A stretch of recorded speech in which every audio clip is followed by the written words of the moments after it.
आज हम लोग ने म्यूनिसिपलिटी का पावर डिवोल्यूशन का बारे लेके honourable chief minister Arunachal Pradesh Shri Pema Khandu जी को हमने एक सिंसियरली एक मेमोरेंडम सबमिट किया है, वो भी आप लोग को दिया है। तो इंडिया एक ऐसा कंट्री है, highest democracy country in the world. Democracy में इंडिया का 3 लेयर्स ऑफ द गवर्नमेंट, एक हो गया सेंट्रल गवर्नमेंट, एक हो गया स्टेट गवर्नमेंट, नाउ थर्ड हो गया कि ये पंचायत और म्यूनिसिपलिटी का लोकल गवर्नमेंट। तो उसमें सेंट्रल का कॉन्स्टिट्यूशन में क्लियर कट 74 इंडियन कॉन्स्टिट्यूशन में जो अमेंड किया है, जो एक्ट को बना के रखा है, उसी को लेके हमारा अरुणाचल में दिसंबर महीना 2020 में पंचायत और म्यूनिसिपलिटी का इलेक्शन हुआ। तो हमारा म्यूनिसिपलिटी का वोट टेकिंग जनवरी को हुआ 2021 को। अभी हम लोग का आफ्टर इलेक्शन अभी 11 मंथ रनिंग हो रहा है और सेक्शन 59 में क्लियर कट लिखा है कि इलेक्शन होने का बाद आफ्टर 3 मंथ में पावर ऑफ डिवोल्यूशन जिस डिपार्टमेंट को जो कॉन्स्टिट्यूशन में जो अमेंड करके रखा है वो स्टेट सरकार ने देना चाहिए। तो हम पार्टी ने इंतज़ार करते गया। अभी 11 मंथ चल रहा है, अभी तक पंचायत को भी पावर डिवोल्यूशन नहीं दिया, जस्ट प्रनाउंस किया। गजेटेड में अभी तक पब्लिश नहीं किया, तो देगा बोल रहा है पंचायत को। तो सरकार को ये एक पार्टी की तरफ से उसको भी हम लोग थैंक्सफुल देता है कि आपने पंचायत को पावर डिवोल्यूशन देगा बोल के जो आपने अनाउंस किया, तो उसको मैं थैंक्सफुल देता है। लेकिन एक चीज़ सरकार को मैं अनुरोध करना चाहता है कि इतना डिले क्यों, जल्दी दे देने से अच्छा है।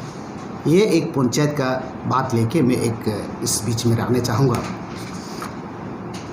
नाउ म्यूनिसिपलिटी का हमारा स्टेट में 2 म्यूनिसिपलिटी का सरकार है, लोकल गवर्नमेंट है।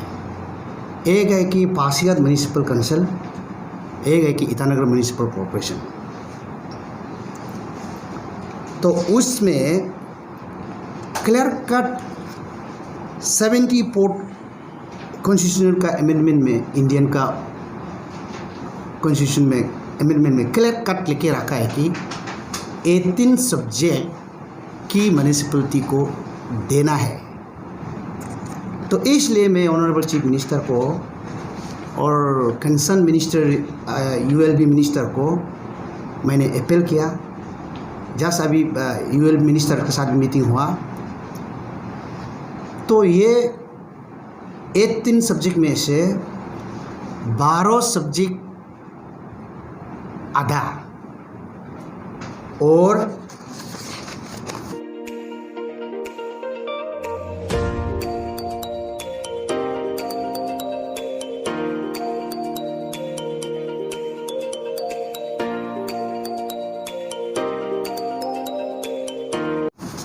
पाँच 6 सब्जेक्ट नहीं दिया। Public health, sanitation, conservancy and solid waste management, ये पब्लिक हेल्थ को नहीं दे के एक सब्जेक्ट को आधा को काट के रख के आधा को दिया। Sanitation, conservancy and solid waste management को दिया और पब्लिक हेल्थ जो इम्पोर्टेंट सब्जेक्ट को म्यूनिसिपलिटी को नहीं दिया। कौन से सब्जेक्ट को 12 सब्जेक्ट आधा दे दिया और नहीं देने वाला को, ये हम सरकार को यही रिक्वेस्ट कर रहा है कि urban planning including town planning उसको नहीं दिया। Regulation of the land use in construction of the building, ये सबसे इम्पोर्टेंट जो म्यूनिसिपैलिटी का काम करना है। Road and bridge, water supply for domestic industry and commercial purpose, public health, fire service, ये 6 सब्जेक्ट को सरकार ने अभी तक रखा है सरकार का हाथ में। तो मैं सरकार को सिंसियरली वही अपील करता है कि आप ये पावर डिवोल्यूशन को नहीं देगा तो पासीघाट म्यूनिसिपल काउंसिल और ईटानगर म्यूनिसिपल कॉर्पोरेशन तो किसे जनता के लिए काम कर सकेगा।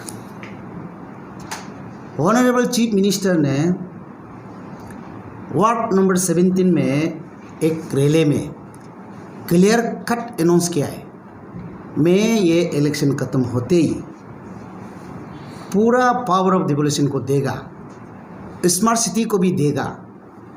खुद कमेंट्स किया है, मीडिया वाला रिकॉर्ड रखा होगा, क्लियर कट कमेंट्स किया है। इसलिए सीएम साहब उसको जल्दी दे देने से ठीक है और यहाँ म्यूनिसिपैलिटी का लोकल बॉडी को भी दिल खुल के जनता को सेवा करने, जनता का भलाई के लिए काम करने देने से ठीक है। ये मैं एक पार्टी का ओर से मैं गवर्नमेंट को, सीएम साहब को और इसका एक कैबिनेट कॉलेज को, कंसर्न मिनिस्टर को हमारा पार्टी का ओर से एक सिंसियर अपील है। ये अनाउंस किया था डिवोल्यूशन ऑफ पावर विकास देगा, उस समय आप लोगों को अभी तो तुरंत देर हो गया, आप लोगों को आइडिया नहीं था कि यहाँ में कौन सा बेनिफिट्स को ये किया है, एक्सक्लूडेड किया है। नहीं, ये जो 74 कॉन्स्टिट्यूशन में है, ओवरऑल द कंट्री का रूल है, उसको स्टेट सरकार नहीं रख सकता है, वो देना ही पड़ेगा। जो अनाउंस किया है तो जो 74 का जो कॉन्स्टिट्यूशन का इसका डिवोल्यूशन पावर को तो वो तो उसी को ही अनाउंस किया। 12 जो सब्जेक्ट जो है वो पिछले जो म्यूनिसिपल काउंसिल जब था उसी समय में ऑलरेडी दे दिया। म्यूनिसिपल कॉर्पोरेशन होने का बाद अभी तक एक भी नया सब्जेक्ट नहीं दिया।